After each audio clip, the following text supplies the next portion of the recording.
नमस्कार बच्चों। आइए काकस्य चातुर्यम पाठ की कथा के अगले भाग को देखें। इसके पूर्व की कथा में आपने देखा था कि कौवा और कौवी का एक जोड़ा जो कि एक वृक्ष के ऊपर रहता था, उस वृक्ष के कोटर में एक सर्प आकर रहने लगा और उसने कौवा और कौवे की अनुपस्थिति में उसके बच्चों को खाना शुरू कर दिया। बार बार बच्चे की मृत्यु देखकर वे चिंतित हो गए और उन्होंने देख लिया कि ये सर्प का ही काम है, और फिर से जब उनके बच्चे को खा लिया गया तो चिंतित हो गए। तो आपस में चर्चा करने लगे कि ऐसा कौन सा उपाय हो सकता है कि इस मुसीबत से छुटकारा पाया जाए। तो कौवे ने कहा कि मैंने उपाय सोच लिया है। तो उसकी पत्नी ने उससे पूछा क्या उपाय है। तब कौवे ने क्या कहा, इसको देखते हैं आज के क्लास में। कौवी काका अवदत्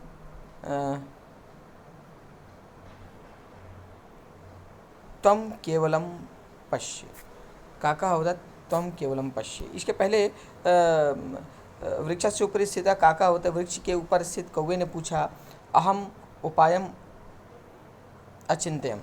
ये उपाय उनको तब सूझा जबकि एक राजा नहाने के लिए नदी पर आया। उसने अपने कपड़े उतार कर नदी के तट पर रख दिए और उसके सैनिक उसके कपड़े और हार, बहुमूल्य रत्नों से जड़े हार की रक्षा करने लगे उनके सैनिक। और उस स्थिति को देखकर कौवे के मन में उपाय आया था। तो उसने कौवी से कहा कि मैंने उपाय सोच लिया है। अपनी पत्नी को कहा कि तुम देखते जाओ क्या उपाय है। तो तुम केवलम पश्य। काका होते कौवे ने कहा तुम केवल देखो। काका झटिति स्वर्णहारम आदाय सर्पस्य बिले अक्षिपत।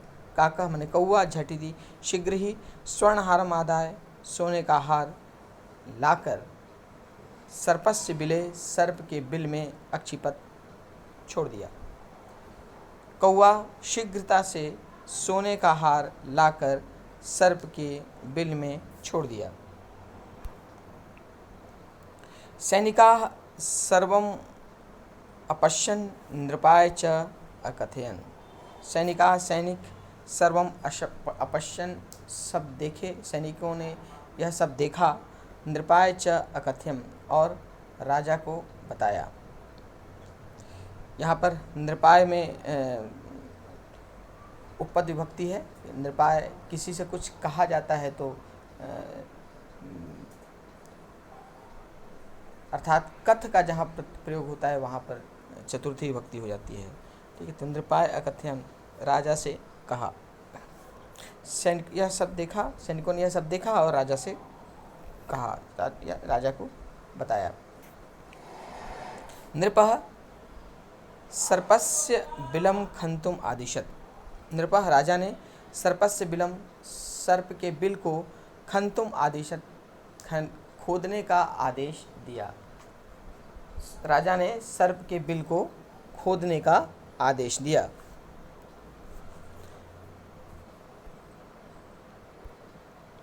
यथैव सैनिकाः सर्पस्य बिलम खंतुम आरभन्त।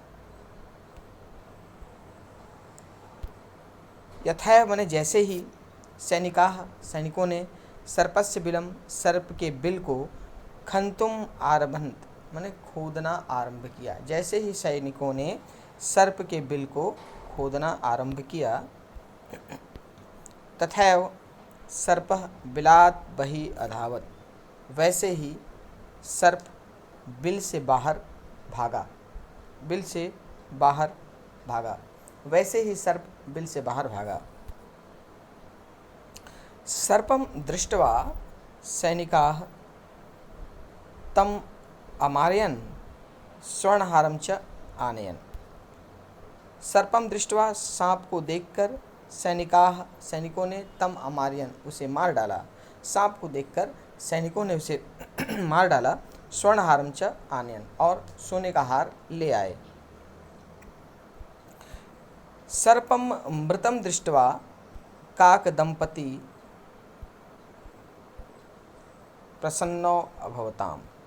सर्पम मृतम दृष्ट्वा सर्प को मरा हुआ देखकर काक दंपति, काक कौवे की दंपति, कौवा पति पत्नी, प्रसन्नो अभवताम प्रसन्न हो गए। सत्यमेव उक्तम सत्य ही कहा गया है। बुद्धि चातुर्येण कठिनात् कठिनपि कार्यम। बुद्धि चातुर्येण बुद्धि की चतुराई से, कठिनात् कठिनमपि अर्थात कठिन से कठिन भी कार्यम संभवम भवति। बुद्धि की चतुराई से कठिन काम भी संभव हो जाता है। बुद्धि की चतुराई से कठिन काम भी संभव हो जाता है। आइए अब इसके भाषिक तत्वों को देखें फिर से। काका अवदत यहाँ पे करता है काका,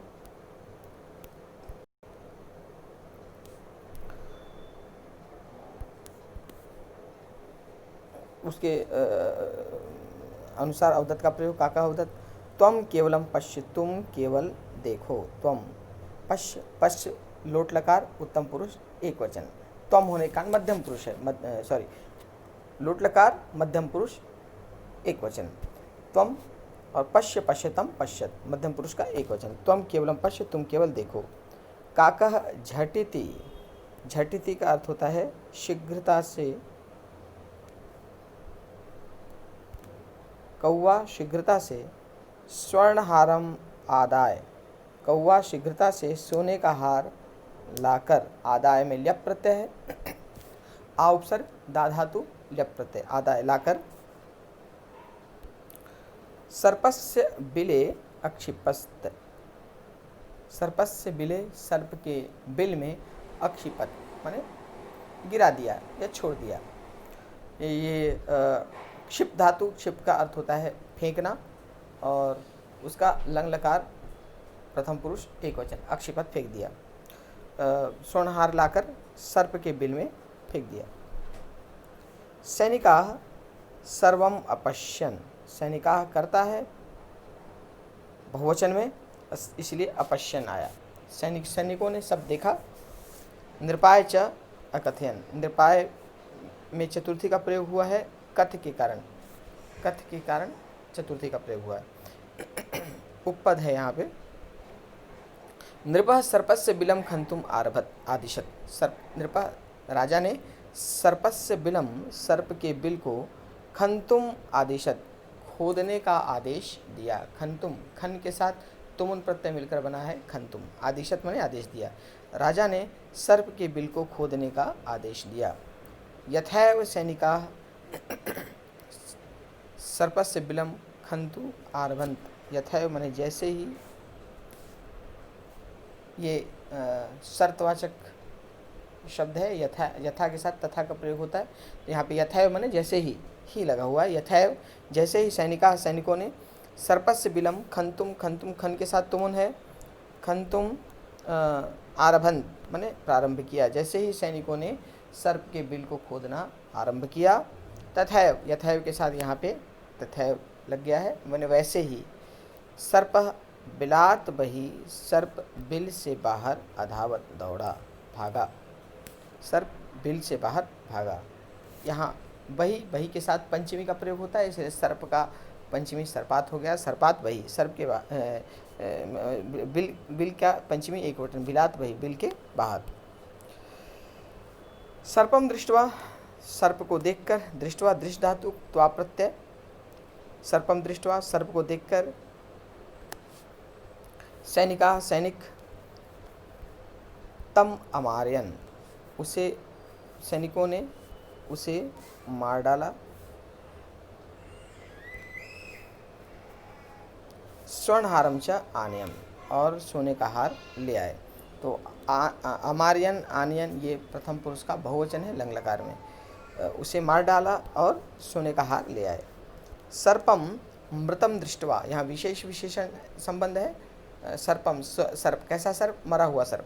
तो दोनों का एक रूप में प्रयोग हुआ है। सर्प को मरा हुआ दृष्टवा, दृश्य के साथ त्वा प्रत्यय, मरा हुआ देखकर। काक दंपति, कौवा पति पत्नी।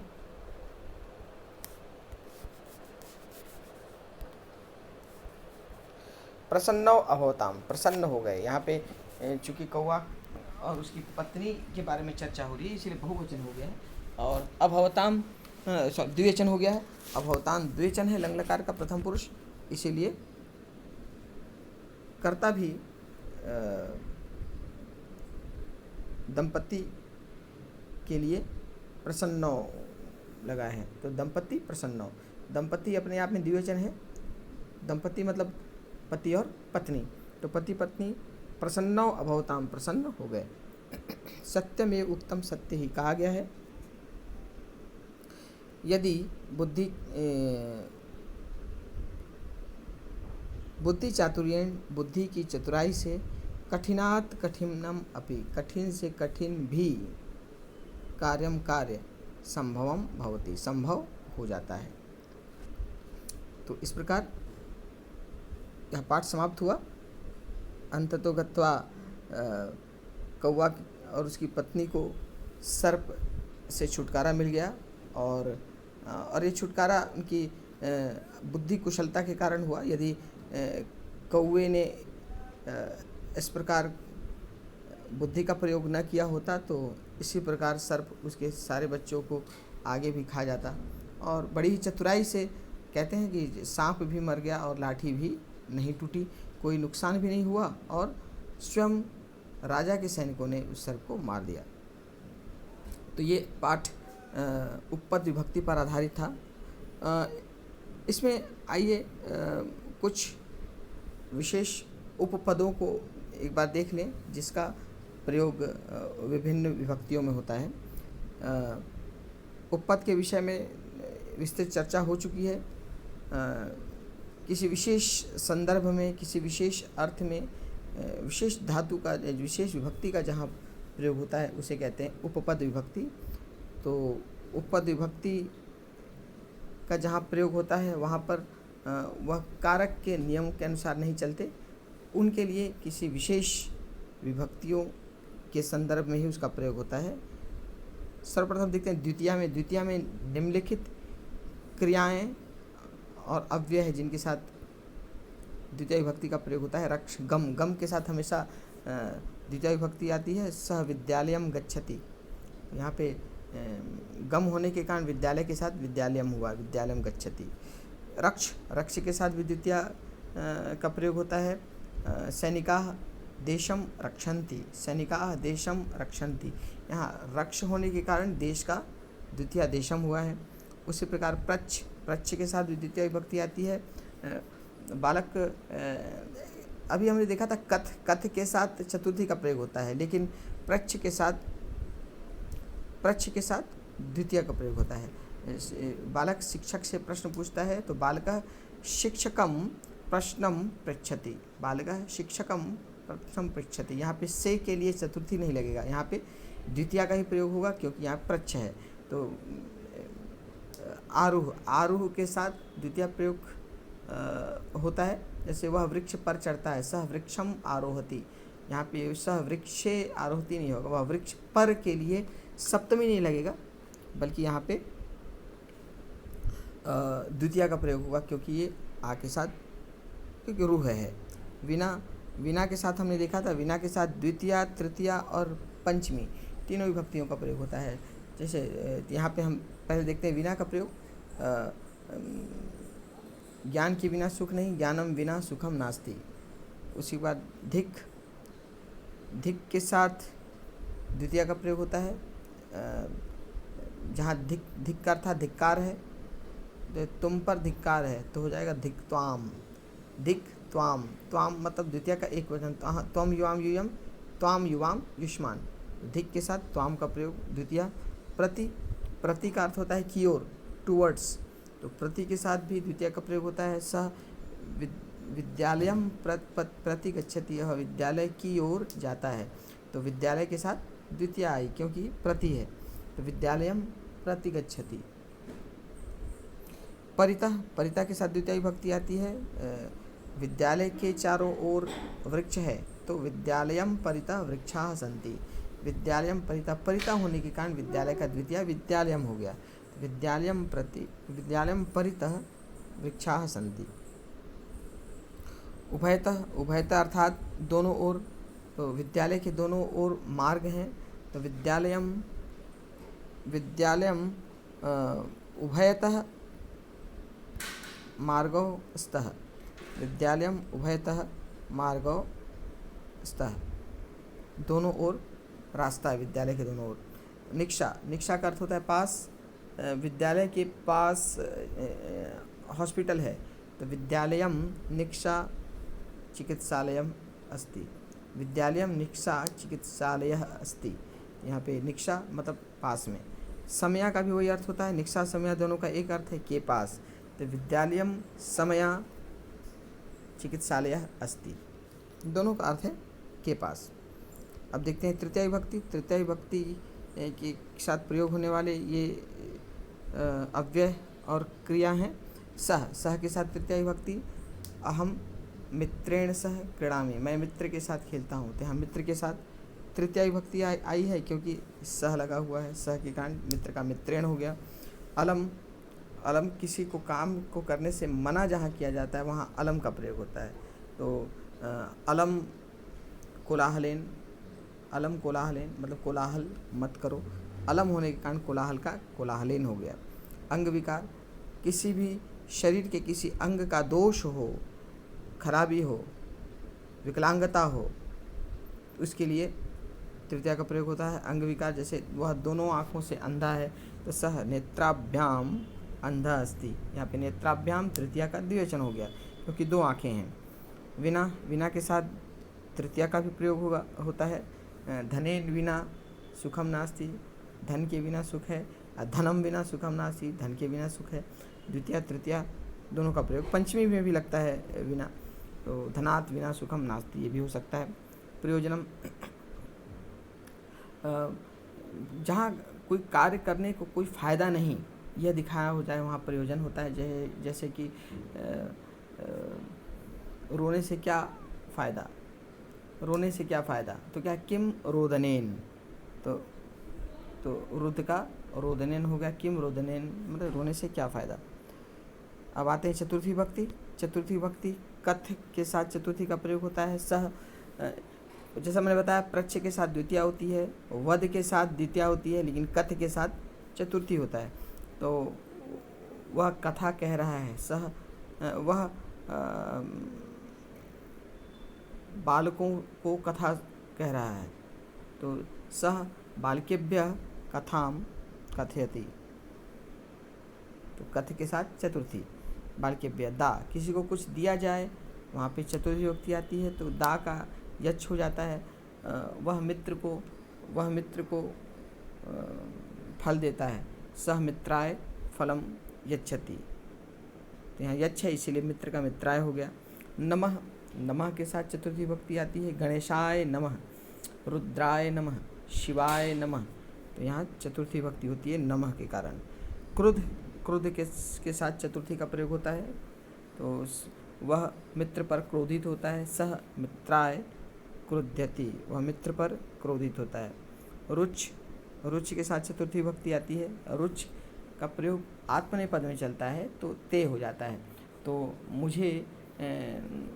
मुझे चॉकलेट अच्छा लगता है तो मह्यम चॉकलेटम रोचते, तो मुझको, तो इसलिए यहाँ पे अहम का चतुर्थी मह्यम हुआ है। चूँकि यहाँ रुच है इसीलिए आया है चतुर्थी, तो अस्मत् का चतुर्थी मह्यम रुच के कारण, और रुच का रोचते हो गया। मह्यम चॉकलेटम रोचते। स्वाहा, स्वाहा मतलब समर्पित करना, स्वाहा के साथ चतुर्थी भक्ति आती है तो गणेशाय स्वाहा, रुद्राय स्वाहा, दुर्गाय स्वाहा। स्वस्ति, स्वस्ति का अर्थ होता है कल्याण हो, कल्याण हो के लिए चतुर्थी का प्रयोग होता है। तो विश्वाय स्वस्ति, विश्व का कल्याण हो, विश्वाय स्वस्ति, ठीक है। तो स्वस्ति के साथ चतुर्थी भक्ति आती है। इसके बाद आते हैं पंचमी, बही। बही के साथ पंचमी का प्रयोग होता है, ये हमने पाठ में देख लिया। सर्पः बिलात बही अधावत, सांप बिल से बाहर भागा, तो बिलात बही, बही के कारण बिल का बिलात हो गया है। भी, भी अर्थात डरना, तो भी के साथ पंचमी भक्ति आती है, वह बिल्ली से डरता है। सह विडालात विभेति, भी का विभेति, विभेति अर्थ होता है, विभेति मतलब प्रयोग होता है इसका, विभेति डरता है। सह कुक्कुरात विभेति, विना, अभी हमने बात की है विना के साथ तीनों का प्रयोग होगा, द्वितीया तृतीया पंचमी तीनों का प्रयोग होता है। सह मित्रात बिना विद्यालय न गच्छति, वह मित्र के बिना विद्यालय नहीं जाता। अनंतरम के बाद, ठीक है, खेलने के बाद भोजन करना, तो क्रीडनात् अनंतरम भोजनम कुरु, क्रीडनात् अनंतरम, अनंतरम ने बाद में, तो अनंतरम होने का क्रीडन का क्रीडनात् हो गया, क्रीडनात् अनंतरम भोजनम कुरु। प्रमद, प्रमद मतलब कि आलस करता है, वह अध्ययन से आलस करता है। सह अध्ययनात् प्रमदति, सह अध्ययनात् प्रमदति, तो प्रमद होने के कारण अध्ययन का अध्ययनात् हो गया। षष्ठी का प्रयोग ऊपर, बाएं, दाएं, नीचे, इन सब के साथ षष्ठी का प्रयोग होता है। ऊपर, वृक्ष से ऊपरी फलानि सन्ति, पेड़ पर फल हैं। अधः, वृक्ष के नीचे यात्री बैठा है, तो वृक्षस्य अधः यात्री तिष्ठति। पुरतः, पुरतः मतलब सामने, ठीक है, मेरे घर के सामने पेड़ है। मम गृहस्य पुरतः वृक्षः अस्ति वामतः, मेरे बाईं ओर रोहन बैठता है। मम वामतः रोहनः तिष्ठति, वामतः यहाँ बाईं ओर है, इसीलिए षष्ठी का आया है मम, अस्मत् की षष्ठी मम, ठीक है। या रोहन के दाईं ओर मैं बैठता हूँ, तो रोहनस्य दक्षिणतः अहम तिष्ठामि। तो ये वामतः बाईं ओर, दक्षिणतः दाईं ओर, अधः नीचे की ओर, ऊपरी ऊपर की ओर, पुरतः सामने की ओर, पृष्ठतः पीछे की ओर, ये जो लोकेशन होता है इनके साथ षष्ठी का प्रयोग होता है। इसके बाद आते हैं सप्तमी पर। सप्तमी का प्रयोग, पहला विश्वसति, विश्वस, विश्वस के साथ पिता पुत्र पर विश्वास करता है। पिता पुत्रे विश्वसति, पुत्रे, विश्वास होने के कारण पुत्र का सप्तमी पुत्रे हो गया, पुत्रे विश्वसति, स्नेह, पिता पुत्र से स्नेह करता है। पिता पुत्रे स्नेहयति, यहाँ भी सप्तमी लगा क्योंकि स्नेह है। निपुण, वह क्रिकेट खेलने में निपुण है, तो सह क्रिकेट क्रीडने निपुणः अस्ति, क्रीडने, तो निपुण है उसके कारण क्रीड़ का क्रीडन हो गया, क्रीडने सप्तमी। वह नृत्य कला में निपुण है, कुशल है। सा नृत्य कलायाम कुशला अस्ति, सा नृत्य कलायाम कुशला अस्ति। मीरा नृत्य कलायाम कुशला अस्ति, कुशल होने के कारण यहाँ पे सप्तमी आ गया है, नृत्य कलायाम, तो कला का कलायाम हो गया, नृत्य कलायाम, और चूँकि स्त्रीलिंग है इसीलिए कुशला की जगह कुशला हो गया। प्रवीण, ठीक है, वह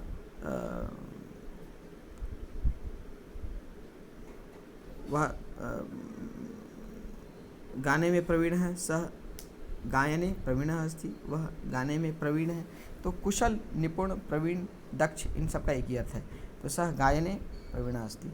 इस प्रकार इन उपपद का प्रयोग विशेष संदर्भ में होता है, इसीलिए उपपद विभक्ति कहते हैं। इनको याद करने से वाक्यों की रचना में बहुत आसानी होती है और गलतियाँ नहीं होती। तो इसके बाद लट लकार की क्रियाओं में स्म के बारे में हमने चर्चा की थी। जब स्म लगता है किसी भी क्रिया के साथ तो अर्थ उसका लंग लकार हो जाता है, लेकिन शर्त यह है कि क्रिया जो है वो लट लकार में होगी, ठीक है। वह बाल्यावस्था में क्रिकेट खेला करता था। सह बाल्यावस्थायाम क्रिकेट क्रीडति स्म, तो यहाँ पे क्रीडति लट लकार हुआ और उसके साथ स्म लग के लंग लकार हो गया, तो ये होगा क्रीडति स्म, ठीक है।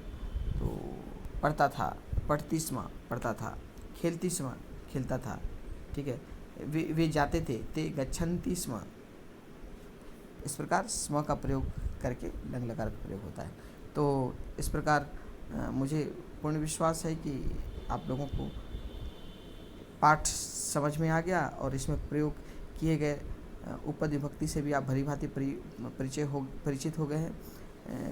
उपपद के प्रयोग के कारण वीडियो थोड़ा सा लंबा जरूर हो गया, लेकिन मुझे पूर्ण विश्वास है कि यह आपके समस्त डाउट्स को यह वीडियो क्लियर कर देगा। मिलते हैं अगली कक्षा में पाठ पर आधारित अभ्यास प्रश्न के साथ। तब तक आपका दिन शुभ हो। Happy learning.